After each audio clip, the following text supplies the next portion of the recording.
Hello everyone. मैं Ashok Kumar Suman, assistant professor chemistry chemistry subject के लिए एनसीईआरटी बुक की वीडियो श्रृंखला पढ़ रहे हैं।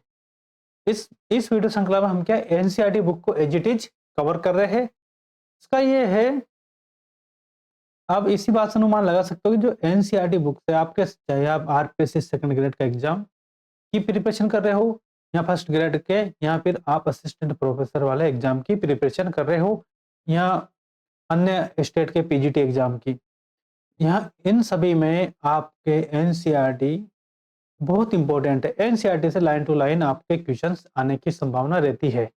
और एट प्रेजेंट टाइम तो आपके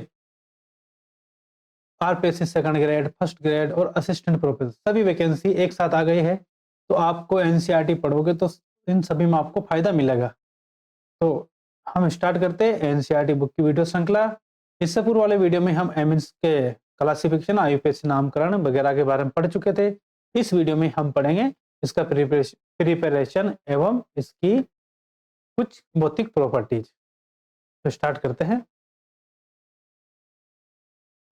देखिए, एमीन, प्रिपरेशन ऑफ एमीन। सबसे पहले जो एमीन के फॉर्मेशन की बात आती है तो बहुत सारे मेथड है। जो पहली मेथड है वो reduction of nitro compound.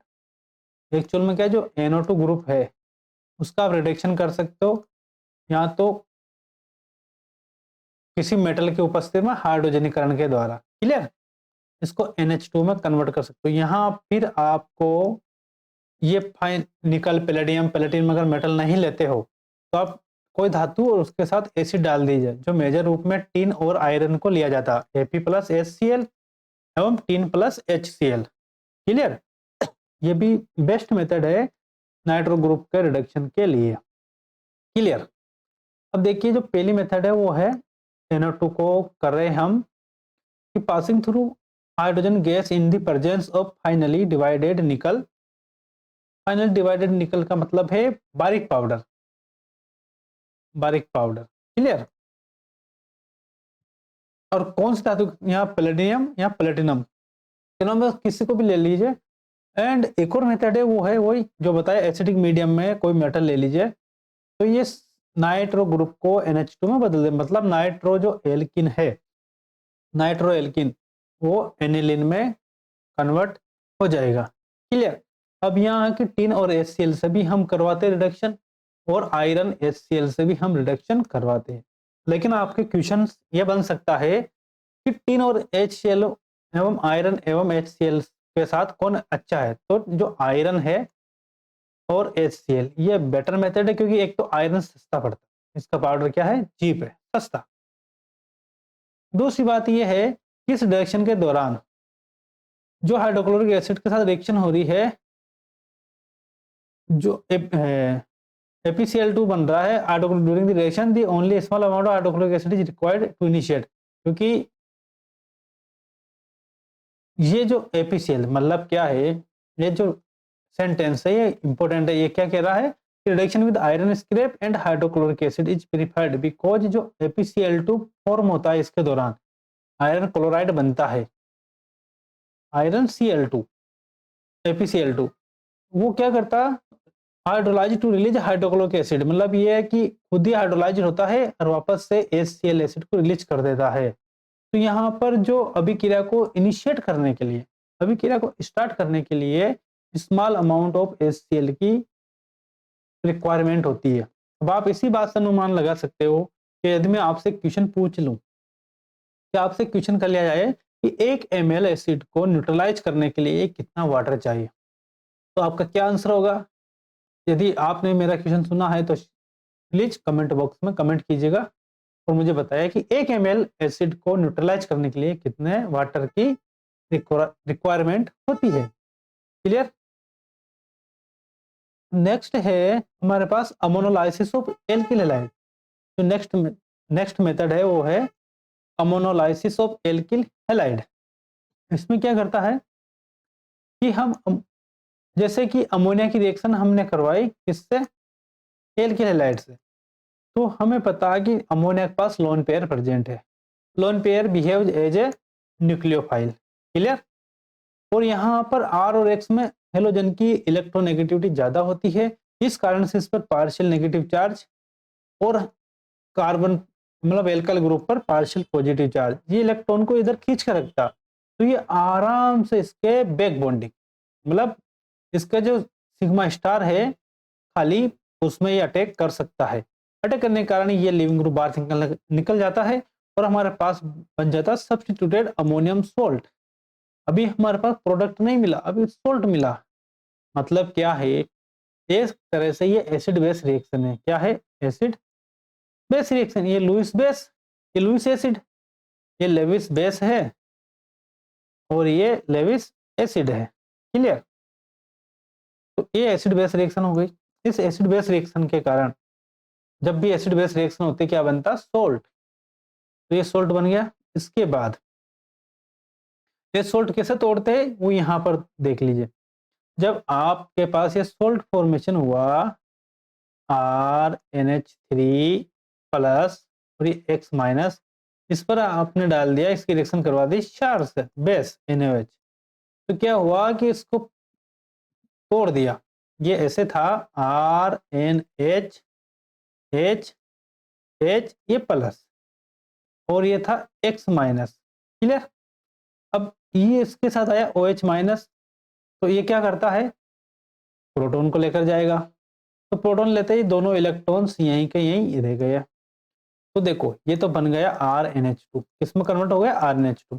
H और OH माइनस से क्या बन गया? H2। क्लियर?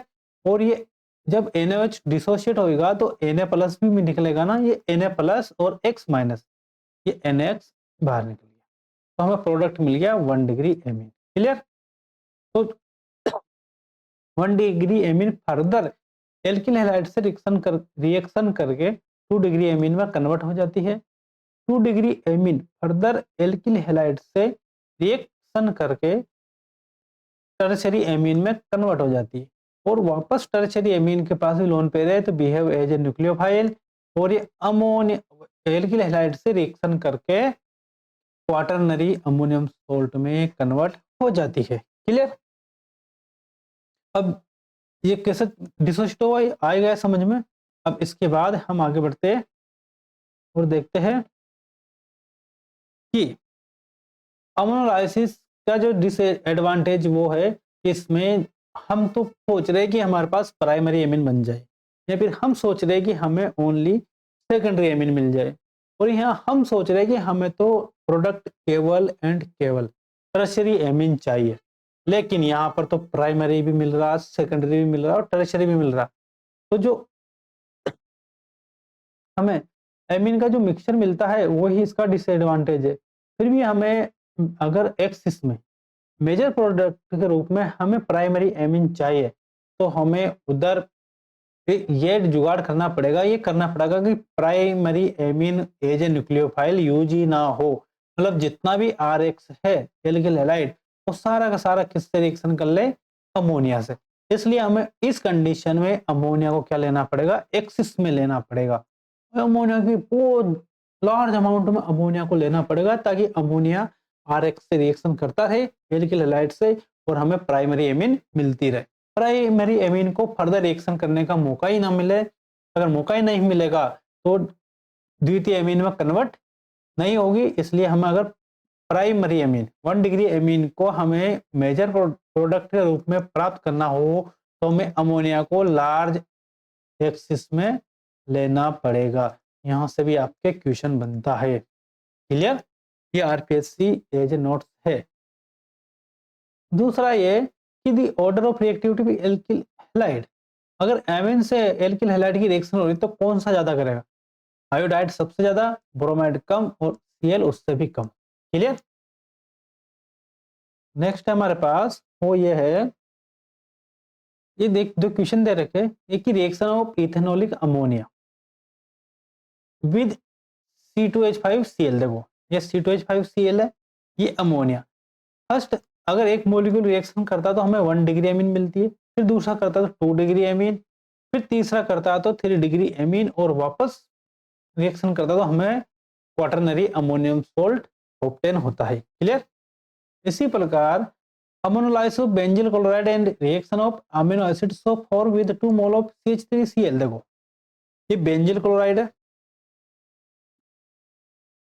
आप अच्छे से जानते हो कि ये CH2 इस कंडीशन को कहते हैं benzyl group, benzyl group. Clear. अब इस पर यहाँ पर प्रेजेंट है Cl, तो ये हो गया बेंजाइल क्लोराइड। Got it. इसकी रिएक्शन अमोनिया से हुई तो मिला हमें 1 डिग्री एमीन, बेंजाइल एमीन। फिर 200 हुई तो हमें मिल गया, देखो एन डाई मिथाइल, फिर ये फिनाइल, फिर ये मिथेनामीन आयोपेसिनामिक। कितना इंपॉर्टेंट हो गया, अगर यदि आपके एग्जाम में एजिटिज आ जाए तो कितना शानदार है। क्लियर। नेक्स्ट है, अब तक हम 2 मेथड पढ़ चुके हैं, एक नाइट्रो ग्रुप का रिडक्शन, एक हम अमोनिया से एल्किल हैलाइड की रिएक्शन के द्वारा एमीन फॉर्मेशन। तीसरी मेथड है हमारी reduction of nitriles, nitrile means cyanide.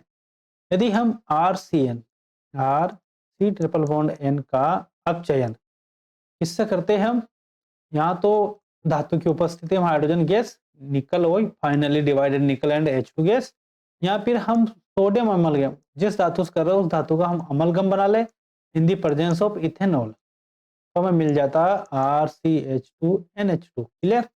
Reduction होता है तो यहाँ पर भी जुड़ेंगे, HH यहाँ भी जुड़ेंगे। क्लियर। तो हमें मिल जाती है, लेकिन यहाँ पर एक चीज ये है कि आपको जो एसेंट एमीन मिलती है, मतलब जो नाइट्राइल है जो एमीन बनाना चाह रहे थे उससे एक कार्बन ज्यादा, देखो अगर बनना तो चाहिए था RNH2, लेकिन हमें एमीन मिली है RCH2NH2। क्लियर। एक कार्बन ज्यादा, तो preparation of amine containing 1 carbon atom more than the starting amine. Clear. Starting amine से ज्यादा है, तो यहाँ पर जो रिएक्शन के रूप में एक तो लिथियम एंड एल्यूमिनियम हाइड्राइड या catalytic hydrogenation produce primary amine. Clear. Reduction जब हमने किया, दूसरा है रिडक्शन एमाइड का। जब एमाइड का रिडक्शन आप लिथियम एल्यूमिनियम हाइड्राइड से करो और उसका क्या कर दो आप हाइड्रोलाइसिस, तो इन दी H2 तो क्या मिलता है हमें यहाँ पर भी वापस एक कार्बन ज्यादा वाली, वो एक कार्बन ज्यादा नहीं, यहाँ तो हमें मिलती है एमीन। क्लियर। 1 डिग्री एमीन, तो दोनों से दोनों हमें क्या मिलती है 1 डिग्री एमीन। अगर हमें CN ग्रुप का रिडक्शन करना तो ऐसे करेंगे, और एमाइड ग्रुप का रिडक्शन करना तो ऐसे करेंगे। क्लियर। इसके बाद आते हैं हम गैम्ब्रिल थैलेमाइड, वेरी वेरी इंपॉर्टेंट। इसमें क्या होता है, देखो जो गैम्ब्रिल थैलेमाइड है ये भी बहुत इंपॉर्टेंट। इसमें क्या होता है, सबसे पहले तो आपको पता होना चाहिए था गैम्ब्रिल थैलेमाइड जो नेम रिएक्शन है उसका यूज किस बात में होता है, तो इसका जो मेन यूज है वो प्राइमरी एमीन के प्रिपरेशन में होता है। इसके द्वारा हम 1 डिग्री एमीन का संश्लेषण करते हैं। क्लियर। क्या है, प्राइमरी 1 डिग्री एमीन। क्लियर। पहली बात तो ये। दूसरी बात इसमें क्या है, अब इसकी रिएक्शन तो देख लेते हैं। हम यूज करते हैं थैलेमाइड, थैलेमाइड एक होता है थैलेमाइड और थैलेमाइड। देखो C double bond O NH2 ये तो होता है एमाइड। क्लियर। और C डबल बॉन्ड O ना, एन के साथ अगर 2 बॉन्ड हो, ये दो, इस कंडीशन को कहते हैं हम इमाइड। क्या कहते हैं, इमाइड। क्या कहते हैं, इमाइड, इमाइड। दूसरी बात ये कि यहाँ पर जो डबल बॉन्ड है वो अलग अलग है। ऐसा हो गया जो एन डबल बॉन्ड था उसको हमने डिस्पर्स कर दिया, एक को इधर एक को इधर, तो ये एन ये और ये C डबल बॉन्ड हो, ये एक एमाइड, दूसरा C डबल बॉन्ड हो। अब कैसा लग रहा है कि एन डबल बॉन्ड से जुड़ा हुआ है, इसलिए जैसे डबल बॉन्ड से, तो इसे कहता है इमाइड। क्या कहता है, इमाइड। तो थैलिक एसिड का जो एमाइड है थैलेमाइड, इसकी रिएक्शन करवाता हम KOH से। तो ये तो है। अब देखो यहाँ पर क्या होता है, ये भी बेस है, हम जानते हैं अच्छे से KOH भी बेस है, लेकिन KOH क्या है, स्ट्रॉन्ग बेस। क्या है, स्ट्रॉन्ग बेस। किसकी तुलना में, इमाइड की तुलना में। तो इस स्ट्रॉन्ग बेस के साथ ही इमाइड कैसे बिहेव करता है, एज ए एसिड। तो ये तो दे देगा हमें प्रोटॉन, ये ले लेगा, तो प्रोटॉन लेते ही H और S माइनस H2O तो हमें बाहर निकल जाएगा। क्लियर। और यहाँ पर बन जाएगा सोल्ट। ये बन गया पोटेशियम इमाइड। क्लियर। अब ये बिहेव करता एज ए न्यूक्लियोफाइल, तो यहाँ हमने लिया एल्किल हैलाइड, तो इसने इस पर बैक अटैक किया और ये बाहर निकल गया, तो यहाँ पर बन गया N alkyl phthalimide, phthalimide. N पे एल्काइल ग्रुप और थैलेमाइड तो है ये पूरा। क्लियर। अब जो एन एल्काइल थैलेमाइड है वो रिएक्शन करता है NaOH के साथ, तो एक्वस, तो ये क्या करता है, ऐसे तोड़ देता है हाइड्रोलाइसिस। देखो ऐसे तोड़ता है, कार्बन और नाइट्रोजन में जिसकी किसकी इलेक्ट्रोनेगेटिविटी ज्यादा है, नाइट्रोजन की, और NaOH में किसकी ज्यादा है, हमें पता है हेमाइड बॉन्ड का क्या करता है, हाइड्रोलाइसिस, तो हमें पता OH की ऑक्सीजन की ज्यादा सोडियम से, तो कम की तरफ ज्यादा वाला, ज्यादा की तरफ कम वाला, कम की तरफ ज्यादा वाला और ज्यादा की तरफ कम वाला। क्लियर। हम्म।